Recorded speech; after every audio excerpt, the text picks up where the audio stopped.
Welcome to my channel Study Friends. We are going to study today class 11th physics chapter 1st titled as physical world, in which we are going to study today 1.3 जो subsections है वो है आपका physics, technology and society. तो क्या ये जो तीनों टर्म्स हैं फिजिक्स, टेक्नोलॉजी एंड सोसाइटी, क्या ये इंटर रिलेटेड हैं और है तो किस तरीके से हैं और इनका किस तरीके से अफेक्ट एक दूसरे पे है, आइए जानने की कोशिश करते हैं। At the first we will try to know physics. जैसा कि हम पहले बता चुके हैं कि जो फिजिक्स होता है, physics is the study of nature. यानी अगर हम नेचर का स्टडी करें, उसको एनालिसिस करें, उसकी नॉलेज लें, तो ये फिजिक्स में आता है। And it is also a study of natural phenomena. जो नेचुरल कॉम्प्लेक्सिटीज होती हैं, जो रहस्य होते हैं, जो सीक्रेट होते हैं, जब हम उनको अनलॉक करते हैं तो ये फिजिक्स में ही आता है। एक्चुअली जो हमारे नेचुरल में चीज़ें होती हैं वो किस सिस्टम पे काम कर रहे हैं, क्या उस तरह का सिस्टम बनाया जाए तो क्या हम कुछ आर्टिफिशियल चीज़ें बना सकते हैं। अगर हम ये आपको ये प्रिंसिपल अप्लाई करते हैं तो हम एक नए टेक्नोलॉजी का जन्म देते हैं, यानी एक नए टेक्नोलॉजी को हम जन्म देते हैं। जैसे सपोज दैट कि आप तो देखे होंगे या सुने होंगे, आप जानते होंगे कि जेम्स वाट भाप जो स्टीम पावर था उसके विषय में बहुत जाना कि हाँ, जो स्टीम्स होते हैं उनके में पावर होते हैं और इतने पावर होते हैं कि वो बहुत कुछ कर सकते हैं। तो यहाँ पे वो वहाँ से हमें एक टेक्नोलॉजी के जरिए हमें फिजिक्स मिला या फिजिक्स के जरिए टेक्नोलॉजी मिला। जैसे मान लीजिए कि हम यहाँ पर ये देखें कि जब फिजिक्स की बात करते हैं तो हम बात करते हैं स्टडी ऑफ नेचर का। नेचर में ग्रेविटेशनल फोर्सेस भी हैं, मैकेनिक्स भी है। तो जो कुछ हम अप्लाई करते हैं, यानी application of scientific knowledge for the practical use या प्रैक्टिकल पर्पज, वो उसे हम टेक्नोलॉजी बोलते हैं। यानी अगर हम साइंटिफिक नॉलेज का एप्लीकेशन करें, उसका यूज करें प्रैक्टिकल पर्पज के लिए, तो हम उसे टेक्नोलॉजी बोलेंगे। अब जैसे मान लीजिए कि अगर हम कैंची की, सीजर की बात करें, कैंची, इट इज ऑल्सो टेक्नोलॉजी। ये भी किसी एक प्रिंसिपल पे काम करता है। हम स्टीम इंजन की बात करें तो वो भी एक टेक्नोलॉजी है जिसमें फिजिक्स का एप्लीकेशन यूज किया गया है और किया जाता है। किस तरीके से उसके स्पीड को इम्प्रूवमेंट कर सकते हैं, किस तरीके से हम उस पर अधिक लोड दे सकते हैं, ये सब टेक्नोलॉजी में आते हैं। तो तब आते हैं जब हम एप्लीकेशन करते हैं किसका, फिजिक्स का। जहां तक सोसाइटी की बात है, जब फिजिक्स एंड टेक्नोलॉजी इम्प्रूवमेंट करेगा तो सोसाइटी पर इफेक्ट जरूर पड़ता है। पहले ये हम जानते हैं कि एक्चुअली ये सोसाइटी है क्या। आप जैसा कि जानते हैं कि जो कंप्यूटर होता है, कंप्यूटर एक एग्रीगेट पार्ट में होता है, यानी कई पार्ट्स मिलके उस कंप्यूटर को बनाते हैं। Keyboard, mouse, display, hard disk, processor, central process unit, यानी सब मिलके कंप्यूटर को बनाते हैं। किसी एक पार्ट को कंप्यूटर हम नहीं कह सकते। उस तरीके से जो लोगों का समूह होता है वो different level and different skills के होते हैं और डिफरेंट थॉट्स के होते हैं। जब वो एक जगह मिलते हैं, एग्रीगेट करते हैं, तो फिर एक सोसाइटी बनाते हैं।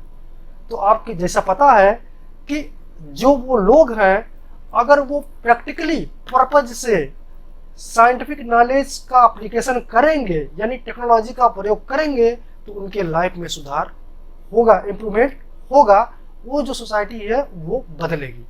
तो कभी कभी जैसे मान लीजिए कि जो पहले के लोग थे वो वायरलेस कम्युनिकेशन किया करते थे, यानी कम्युनिकेशन करने के लिए टेलीफोन्स वगैरह का यूज किया जाता था, यानी वो पोर्टेबल नहीं था, हम जहां चाहते उसको नहीं ले जा सकते थे।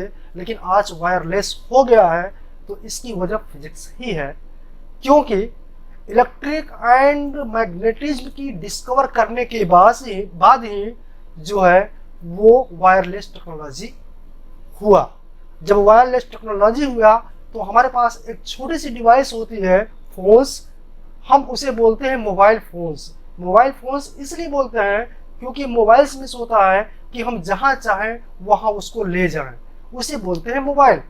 तो कोई भी चीज़ जो चलती हो उसे हम मोबाइल कहते हैं। तो आज मोबाइल फोन्स है वो वायरलेस टेक्नोलॉजी के कारण ही है जो कि हमारे सोसाइटी को चेंज करके रखा हुआ है। तो यहाँ पर जो फिजिक्स एंड टेक्नोलॉजी है एक दूसरे से इंटरकनेक्टेड है। कभी कभी टेक्नोलॉजी फिजिक्स को जन्म देता है और कभी कभी फिजिक्स टेक्नोलॉजी को। तो आइए हम कुछ एग्जाम्पल देखते हैं और देखते हैं कि किस तरीके से टेक्नोलॉजी फिजिक्स को जन्म दिया। जो पहला टेक्नोलॉजी था वो था आपका हीट इंजन का। जैसा कि आप जानते हैं जो हीट इंजन होता है इसका यूज किया जाता है टेम्परेचर को बढ़ाने के लिए, ताकि उस टेम्परेचर उस एनर्जी का यूज हम मैकेनिकल एनर्जी में कन्वर्ट कर सकें।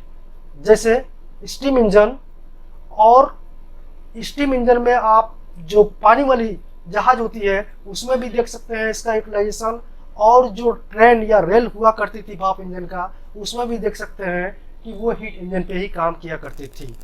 तो इसको किस तरीके से और इम्प्रूवमेंट किया जाए, इस डिस्कवरीज को उसने एक ब्रांच का जन्म दिया जिसे बोलते हैं थर्मोडायनामिक्स।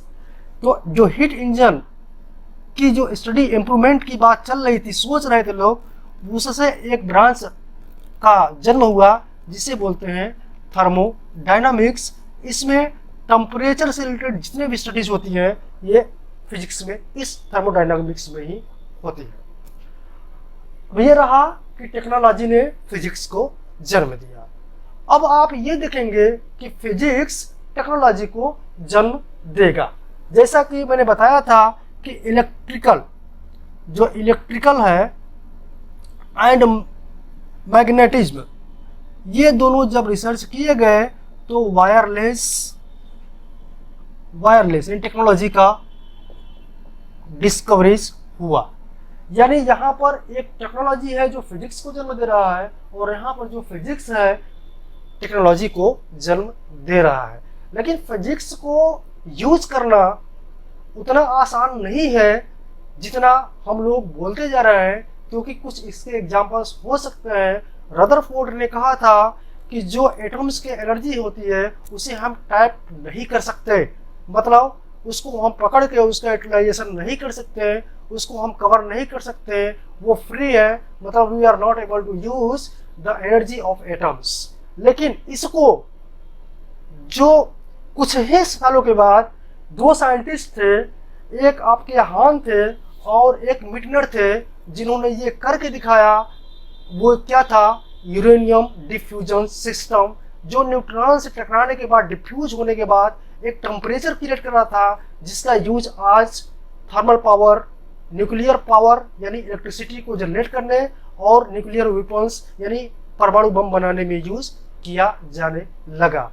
तो आप यहाँ पर ये देख सकते हैं जो यूरेनियम न्यूक्लियर फिजन था वो फिजिक्स ही था जो वेपन्स एंड इलेक्ट्रिसिटी प्रोड्यूस करने की डिस्कवरीज की।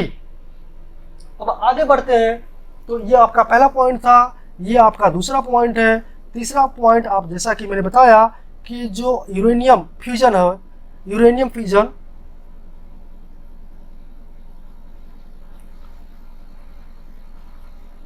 जब इलेक्ट्रॉन्स कंसाइड होता है तो न्यूक्लियस यहाँ पे ब्रेकअप होता है, जिससे एनर्जी एमिट होती है और उस एनर्जी का यूज दो पर्पस के लिए किया जाता है, एक इलेक्ट्रिसिटी के लिए और दूसरा एटम बम बनाने के लिए। तो ये आपका तीसरा पॉइंट था फिजिक्स का, जिसने जन्म दिया न्यूक्लियर पावर को। अब आगे बढ़ते हैं। तो फिर आगे हम ये देखते हैं कि पहले के जो कंप्यूटर्स हुआ करते थे, एटलीस्ट उन्हें 4 या 5 रूम चाहिए होते थे ताकि उनके हम रख सकें, और एक ह्यूज अमाउंट ऑफ इलेक्ट्रिसिटी की रिक्वायरमेंट होती थी ताकि उन्हें हम ऑपरेट कर सकें। जो आज हम काम सेकेंडों में डाउनलोड या कॉपी कर लेते हैं, पहले के समय में 3 या 4 दिन लग जाते थे उस काम को करने में। अगर बीच में इलेक्ट्रिसिटी फेल हो गई तो वो पूरा के पूरा काम जो था वो रीस्टार्ट हो जाता था, यानी वो वेस्टेज में चला जाता था। लेकिन फिजिक्स ही है जो सिलिकॉन चिप टेक्नोलॉजी दिया कंप्यूटर्स को, जो एक कंप्यूटर रिवॉल्यूशन में ट्रिगर्ड कर दिया।